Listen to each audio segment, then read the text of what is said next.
गाड़ी पाई बापा माँ भौणी को आक्रमण गिरफ हेले स्टेट लेवल बॉक्सर जितेंद्र प्रधान।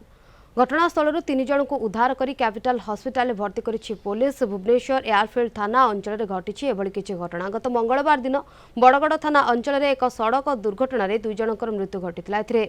दुर्घटन जबत होता गाड़ीटी जितेंद्रंकर तांको सान भाई तांको बंधु को यह गाड़ीटी देइथिले। तेबे गाड़ीटी जबत होइतिबारु एथिरे उत्त्यक्त होई बापा माँ भौणी को आक्रमण करिसेंति जितेंद्र। आक्रमणर शिकार होइतिबा जितेंद्रंक बापांक सह अधिक आलोचना करिसेंति आम रिपोर्टर तापस परिडा।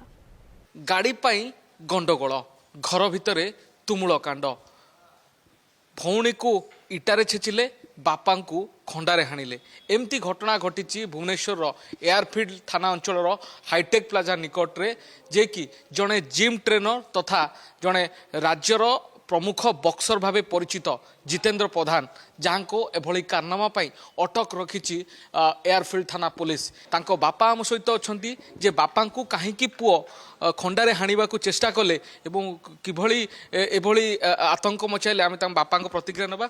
मौसा प्रकृत में घटना एमती कौन है गाड़ी पाई कहीं पुओ एते उत्त्यक्त हो गले केते दिन है गाड़ी किଣିଥିଲେ कहीं गाड़ी पाई एते पुओ रागी गले किसी ना घर जाए पशिले मत हाणला मो बहुत कहले बापा गोड़ रोच बहुत मो गाड़ी दियो मो गाड़ी दियो मो गाड़ी दे गाड़ी मु जानी पुओ नहीं जाइला गाड़ी कौटे अच्छी कौन कर मुझे जानी। हाँ गाड़ी पुओर सांग माने नहीं एक्सीडेंट करे एगुड़ा मुझे जानी आज्ञा किसी जानी गाड़ी केते दिन है किଣିଥିଲେ नुआ गाड़ी थिला बोली सेत पई लागि गला पुओ। हाँ नुआ गाड़ी से आनी तार मसे हेनी